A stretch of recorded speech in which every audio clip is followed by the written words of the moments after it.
Thanks so much, Chris. I And thanks bet. everybody. David and Anthony, good to see you guys. We play in similar circles. So let me just share my screen and make sure y'all can see that. Okay. Coming through. Yep. Awesome.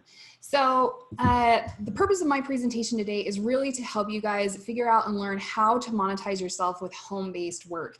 And this is for anybody who is transitioning maybe to, you know, working from home after being like in an office their whole lives, or find that they're enjoying working from home during these times of self-isolation. Or maybe it's like you've lost your job and you want to figure out how to have a more flexible work environment, flexible life, I think, and be able to monetize yourself on your terms. And I'll get into what that means and how you can take advantage of it in this presentation today.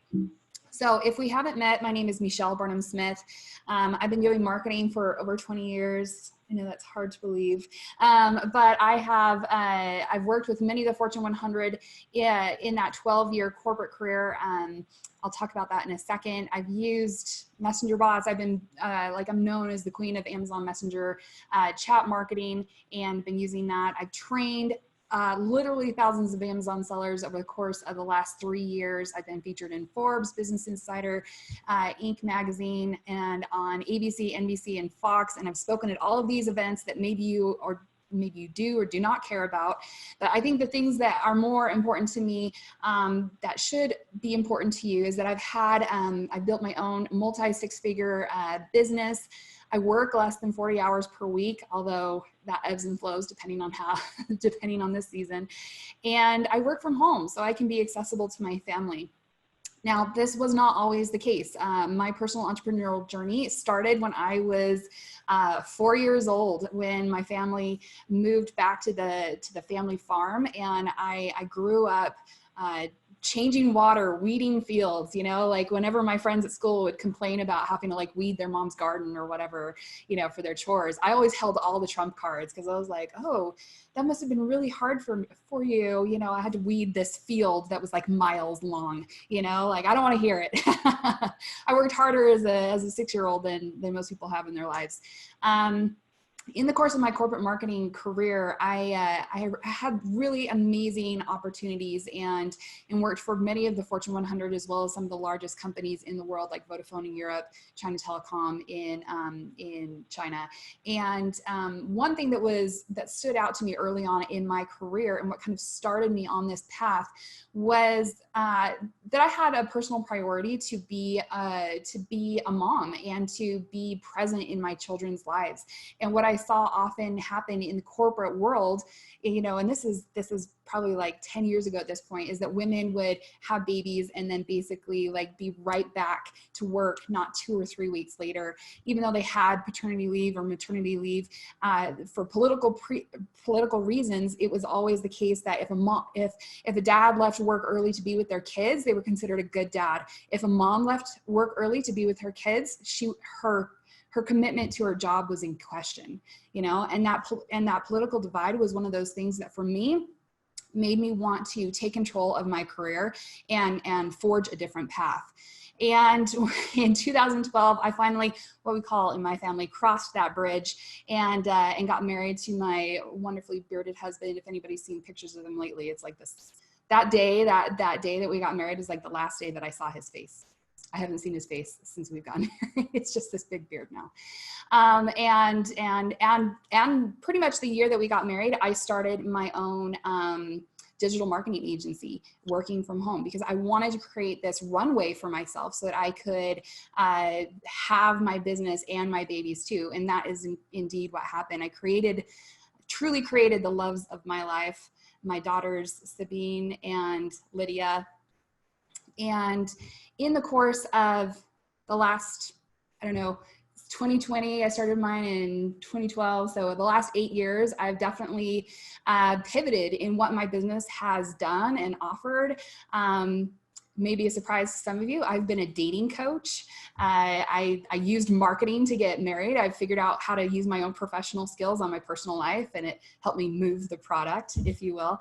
And so I helped a lot of single people do that as well. But I had to figure out, I had to realize that, you know, there wasn't a lot of money in that. Like, people didn't want to pay for something they thought they could pray for. So at various points in my career and in my business offerings, I've had to pivot and change what it is that I'm doing and what I've offered. So let that be just kind of an entrepreneurial lesson to most people, that you have to earn money first. It's not, passion can come later. Passion can come from earning money. Let's be honest. You can get really attached to what you're doing when you're making money from it. But as great as passion is, you got to pay the bills first. And what I'm trying with this presentation to do is be very pragmatic and give you kind of step-by-step guidance on how to move forward in doing so. The first thing that you need to do, and if there's any questions that come up, please let me know, you know, Chris, if there's anything that we need to discuss. So the first thing that you need to do is you need to— I'm on it. Okay, great, thank you. You need to define your offering. And where this will start for many of you is by identifying your professional skills and not just picking something off the top of your head. And the reality is that most people will have come from a job description mentality. You know, you think about it, and previous to, I don't know, like my current business, anytime that you would, like, I would introduce myself, you know, to people, it would always be, my name is Michelle BARNUM SMITH, and I'm a partner marketing manager, I'm international partner, blah, blah, blah, you know, like it was the kind of like this badge that you wore professionally that you just led with your job description. If I led with my, like what I do now, people just glaze over. They're like, I have no idea what you're talking about. If I'm speaking to an Amazon audience, they're like, oh my gosh, I gotta listen to you. But for most people, it just doesn't matter. But in the job market space, most of the time we speak in terms of actual like a job description or what it is that, you know, you've done or do kind of professionally. And the most important kind of first step to take is to define that job description, break it down into actual tasks. Like what were the tasks that you did on a day-to-day basis? Which tasks were you most efficient at? You know, what were the things that you were really good at, really fast at? Which tasks did you enjoy? One of the big benefits that you have in like gig work or work from home work is that you can define what you will do and what you won't do. I think we've all had those jobs, guys, if you can relate, like where there were parts of what you did that you hated. You know, you were like, this sucks. And so it would be really great for you to identify those tasks that you actually enjoy. What were the tasks that you did that were like your superpower, that made you feel like they just kind of flew out of you? They're like required little to no effort on your part because you were just so good at it. You know, what are those tasks? And what I would do is I'd start out, even if you can't answer these questions, just start off with like a spreadsheet, and in one column, write down everything that you would do on a weekly basis in your job, you know, and just like outline it. And then in the middle column, start to like have that column be like, what were you good at? What did you enjoy? And then like highlight those things that are like monetizable, you know, kind of a thing. Hosting meetings, maybe that could be a good monetize, you know, a skill you can monetize. So these are kind of some of the ways. The first part is to start to break apart what you've previously, like a job description that somebody else has defined that you are capable of, and start to define your own job description, your own tasks, your own offerings. And that's the first step in monetizing yourself. Also, this is really important. What technology are you proficient in using? You know, there's a million of these, and especially in like the marketing space or the accounting space or the tech space, there's all sorts of different kind of technology systems that you can be using, whether that, and let me give you some kind of examples. So messenger bots, that's my world, Facebook Messenger, website copywriting. I mean, gosh, you could be good at catering, grant proposal, copywriting, project management, doing taxes. Gosh, I would not be living my best life if I had to do my own taxes. Same. No, thank you. No, thank you. And on the other side that I didn't animate, social media management, Amazon PPC management, graphic design, bookkeeping, language translation. Also, if you have skills in an actual, like, you know, to be in bookkeeping, you need to know how to do QuickBooks. If you are in graphic design, you need to understand how to use the Adobe suite, Canva, you know, those kinds of things. So really break down also the technology skills that you have. Facebook, Instagram, TikTok, geez, these days it's all the rage, right? If you have skills in TikTok right now, like, yeah. Anyway, so break down your skills from a technology standpoint as well. Like, yeah, that's another really important one. Guys, do you have like something you want to throw out there to look like you had? You're so right that when you say TikTok, that one thing that I've noticed is that in this sphere, things that you can't get a degree in at all are like hot commodities that everyone wants to hire. Someone who can run Facebook ads, somebody who knows how to advertise on YouTube or create videos that can go viral. You know, there are things that you cannot get a degree in that companies will pay big bucks for, or that you can make big bucks with on your own. Amen to that. And I am a firm believer that the education system is completely broken, that we need to get away from theory and get back to skills, marketable, like, be able to walk out the door with, you know, trade skills of some sort. And marketing, like, anytime I meet somebody who's studying marketing in school, I'm like, quit, just go take some online courses in Facebook ads, whatever it might be, and just start getting your feet wet, doing the actual work. Do the work, right? That's the best way to learn, is to do the work. Also, some people might be totally intimidated by this and be like, I don't have any professional skills. Maybe you've been out of the job market for a while and you're in the position now where maybe your significant other who was earning maybe the majority of the income has been laid off or something like that. And you're coming from the standpoint of like, I don't have professional skills. But I do have personal skills.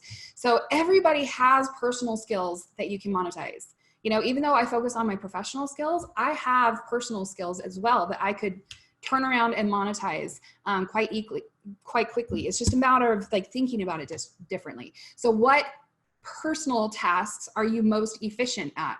What kinds of things are you good at? What tasks do you enjoy doing? What tasks do you feel are your personal superpowers? So once again, I have friends who are good at cake decorating. I have a friend who built an entire business on sleep training. Now, I don't know if any of y'all have children, but like babies and sleeping, it is a real need for mothers, that getting newborns to sleep, getting kids of all ages to sleep, really. And this friend of mine, she has 4 kids, 2 of which are twins. And so she was like a master sleep trainer of her own family. And she like turned around and started offering it, just would do like Instagram lives, and other moms would submit their questions, and pretty soon she was building like consultation plans and sleep training plans and monetizing herself with sleep training for children. House cleaning, oh my gosh, like who doesn't need their house cleaned? Who wants to clean their own house? Who wants somebody to clean their house for them, right? You guys are mixed feelings about these things. Okay. Child photography, always, like, everybody always wants pictures, professional pictures of their children taken. Music classes, like our friend here. Like I have a music, like my daughters are in music classes, and right now they're all done virtually. And I'm like, hallelujah. The fact that I don't have to like drive my kids a million places and still get the same like quality education without them having to physically be present. I hope, and I think that this is a really great season for businesses who previously did business one way, i.e. like you have butts in seats, you have to be physically present, all these things. It is breaking us out of this mold and creating an opportunity for businesses to adapt. And guys, if there has ever been an adapt or die situation, it is right now. So if you're just expecting business to go back to usual the way it was before, it will not. And those people who are like, you know, God be thanked for Zoom and Loom and, you know, all of these technologies. But this is a really great time to adapt and to look at your business or your offerings and be like, how can I do this differently and virtually even. Budgeting, home finances, oh my gosh, so this is going to be so crucial and so important. I'm terrible at this. If there's somebody out there is like really good at budgeting and home finances, like message me. I'll probably hire you, hire your services. I'm like, I'll just make more money. That's how I will, like, I'll sell more things. Resume writing, that's going to be super crucial, super important. Chicken coop setup. You think that's kind of silly? Oh my gosh, the amount of people who are going to turn inward for their personal resources is going to skyrocket. People who are good at gardening, who are good at, like, you know, home-based farming, those kinds of things. That is going to skyrocket. And yeah, you don't have to build a chicken coop for somebody, but there is consulting for how to raise chickens, right? Yeah. Am I crazy? Exactly. Of course, weight loss coaching. Who's earned their COVID-19? Their freshman, you know, the freshman 15, COVID-19. You guys didn't get that joke? Oh, nice. Gonna use that and not give you credit. Montessori home education. So, like, my kids are, you know, out of school right now, and my daughter's preschool teacher is a Montessori teacher, and we're not taking her to preschool right now, but guaranteed I still want my daughter, like, learning, because I don't know how to do this. And I do not have the time to watch every YouTube video that's out there. So I am hiring my preschool teacher to consult and put together a lesson plan, and then, you know, even do like little trainings for my daughter on what I need from a home-based education. Gosh, she can, like, get an Amazon affiliate link, tell me the products to buy. Like, I've already defined her own like virtual business opportunity, because I'm like, there's so much opportunity here. Okay, so once you have, like, hopefully I've, like, helped you brainstorm some ideas on how to identify your offering. Next, it's all about pricing. And the first thing to do is to outline your offer. How are you going to offer this? So consulting is most similar to employment. It's hourly rate work. Like, I'm going to be your social media manager for 40 hours a week for $15 an hour. You know, that is kind of like the typical consulting scenario. Project-based work. This is price-based by project, not hourly. So I'm going to set up your chatbots for $500, you know.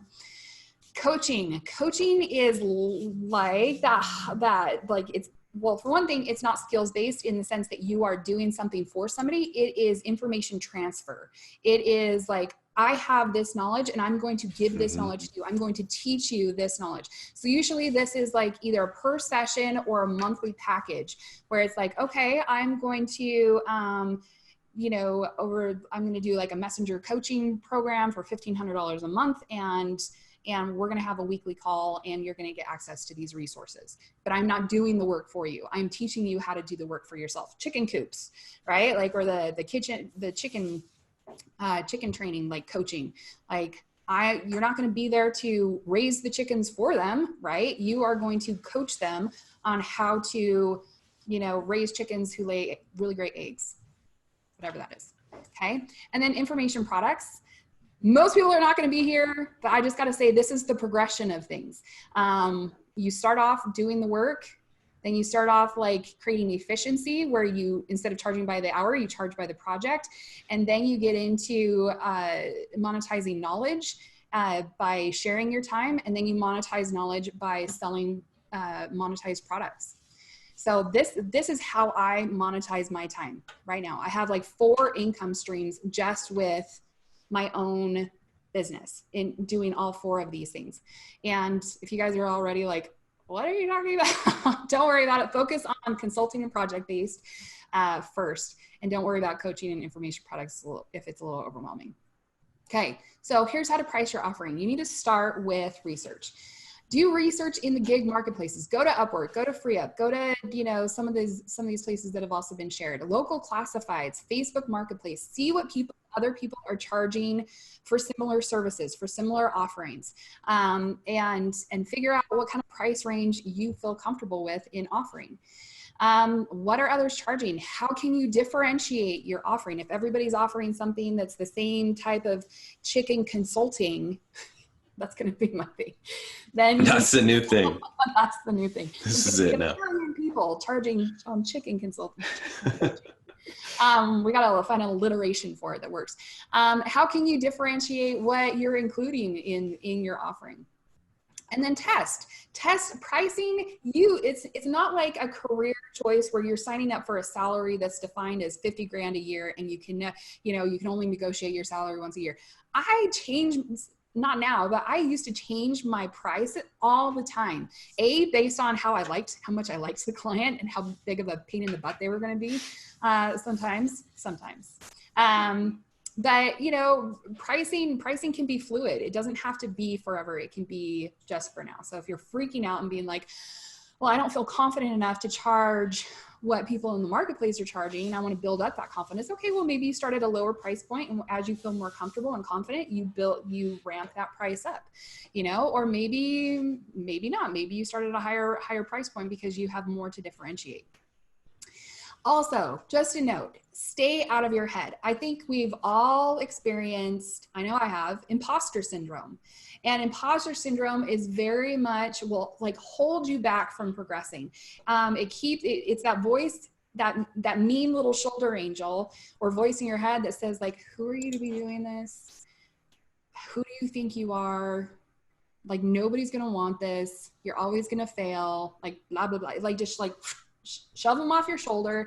The best way to overcome that voice in your head is to get to work. And the biggest therapy I think most people can have right now is to get their butts working. Shut off the Netflix, shut off the Tiger Guy, and get to work. Right? Tough love right now, guys. I like cancel my Netflix subscription like completely. We're all Disney Plus and Hulu over here. Anyway. Nice. And not that I have time for any of it. Okay, so do your math. How much do you need to make per month? If you are replacing income, if you are having to get up to speed quickly, how much do you need to make per month? And keep in mind, you know, just jumping from one job to another, yeah, that might replace the income, but I remember how I said I have 4 income sources. I actually have 6. Because I have my husband's income, and then we also own a rental property. And do you think if I lost one client, I will be sad about it? Nope. Because I've created like a good stream of opportunity for myself, but also because I've created a safety net of having multiple income sources. And I'm not talking about selling lotions, potions, and oils. I'm not talking about MLMs or any of those kind of commodity-based selling models. But you need to start and figure out, well, how much do I need to make per month? Is it an extra grand? Is it $5,000? You know, figure out what that target number needs to be. And then how much do you need to sell to make that amount? How many chicken consulting clients do you need to have? How many websites do you need to build? How many bots do you need to install? How many music students do you need to have? How many translation services do you need to sell? How many like pick food, dude. I can't remember. You guys sell the graphic design and the Amazon setup stuff, right? I mean, businesses have their own different margins, or their own different, like how they figure out what they need to do and what they need to sell. But as individuals, you have this opportunity and you have this power, because sometimes you want to make more per month. Maybe you have a vacation that you're going to be saving for. Maybe you have other things, a new car that you are like your car dieting. You have a new car expense that you need to make. And this gives you power to figure out how much you need to sell so you can make that amount. Quite frankly, when you have a job, you are on a fixed income environment. Did you know that? Like, you might as well be living off of Social Security, because the reality is you are fixed into how much you can make. In this kind of scenario, you can take on more clients, you can do more projects, you can do more work, and thus make more. Okay.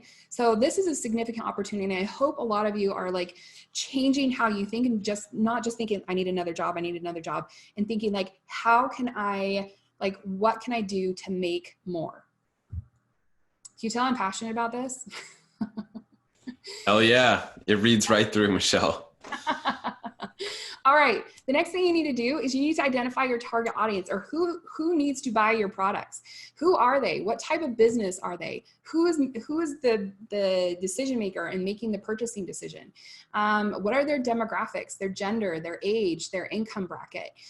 These are all like really important things. What I call this is defining the technical term is defining your target audience, your avatar, that type of thing. I call it defining your elk. Now, my husband is a hunter, and he likes to go up into the mountains here in Utah and go hunt for things. And there are different times and seasons in which you can hunt for different types of animal. And most of the time he's hunting for deer. Now, I am not a hunter. If a horned or antlered based animal walks past me, I'm going to be like, well, what's that? It could be any number of things, right? And sometimes if you're a hunter and you're supposed to be up in the mountains hunting deer and you shoot an elk instead, I mean, the government can take away your home. They can like fine you all sorts of money. Like going after hunting for the wrong thing can get you in a lot of trouble. And so it's really important to not just like have an idea of like, okay, well, I think I want something that's breathing and has antlers. No, you have to be really a lot more specific. And the same thing is true in business and in dating, that you need to have a clear idea of what you want, who's best for you, that type of thing. And just like dating, sometimes it takes time to figure out who is actually good for the type of work or the business that you have.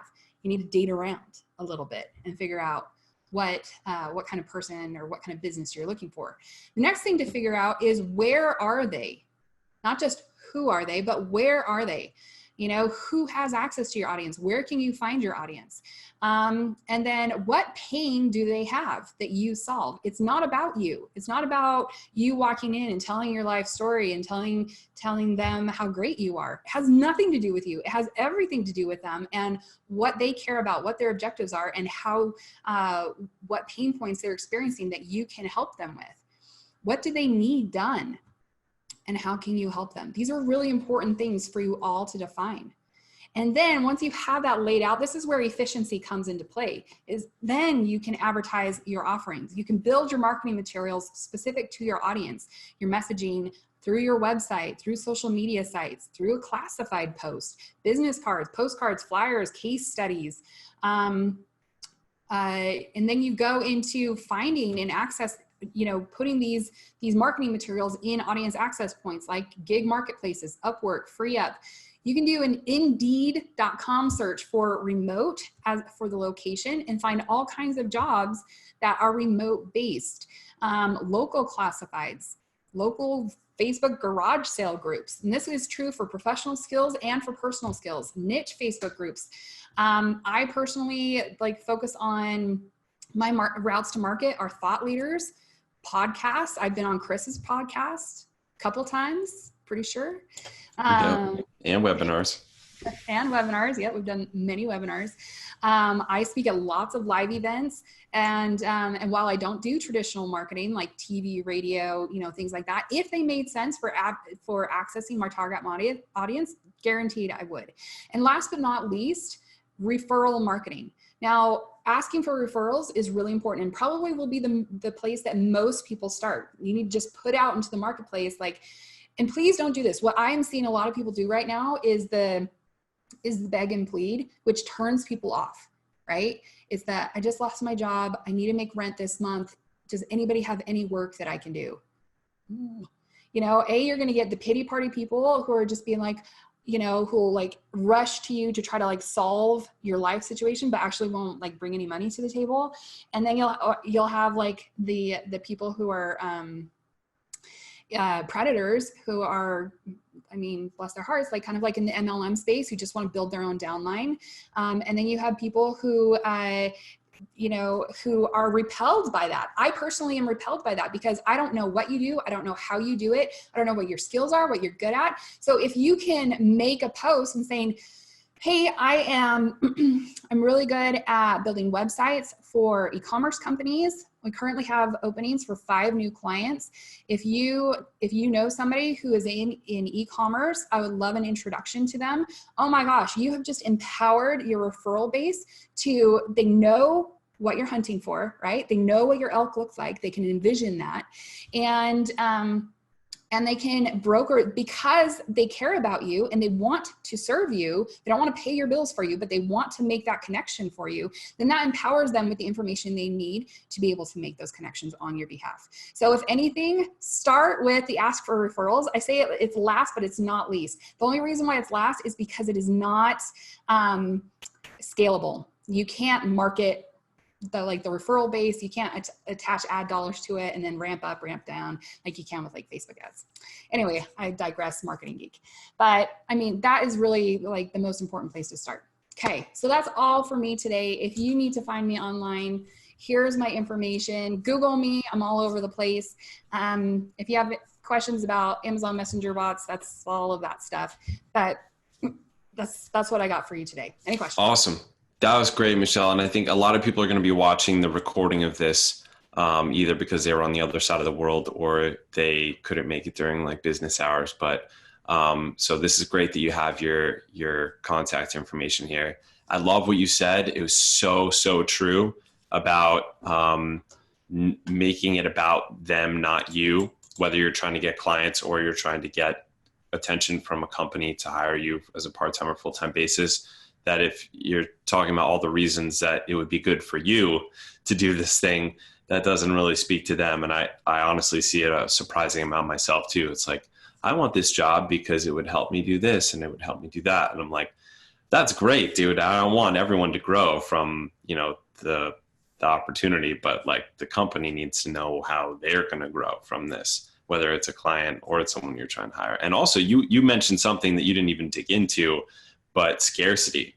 When you said, make sure that, you're saying something like, well, I have 5 more slots, for 5 more websites I could do. That's so huge. Because then people say, wow, this person is highly coveted. They only have 5 slots. I should probably reserve one of my slots. Scarcity is a component that has to be part of any pitch, whether it's selling a product, selling a service, selling yourself, getting clients, getting a job, whatever it is. There has to be a scarcity component because it's part of human psychology. So I love that you mentioned that too. So thank you.